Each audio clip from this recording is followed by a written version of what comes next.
కూటమి ప్రభుత్వం చేనేతల్లో చాలా వరకు నామినేట్ పదవులు ఇచ్చింది.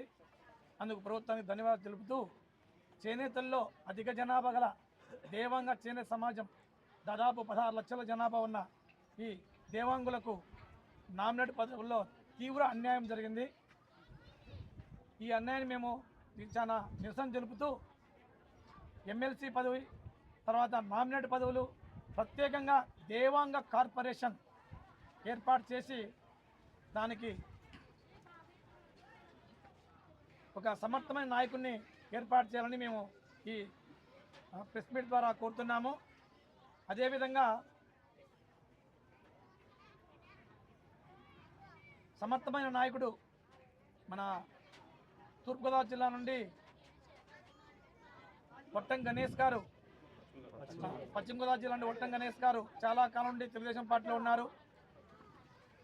అదేవిధంగా దేవాంగుడు కూడా ఈ తెలుగుదేశం పార్టీ పుట్టినప్పటి నుంచి తెలుగుదేశం పార్టీకే మెజార్టీ జనాభా తెలుగుదేశం పార్టీ అభిమానులుగా ఉన్నారు. కాబట్టి అధినాయకత్వం గుర్తించి దేవాంగులకు సముచితమైన స్థానం కల్పించాలని ఈ ప్రెస్ మీట్ ద్వారా అందరికీ తెలియజేస్తున్నాము.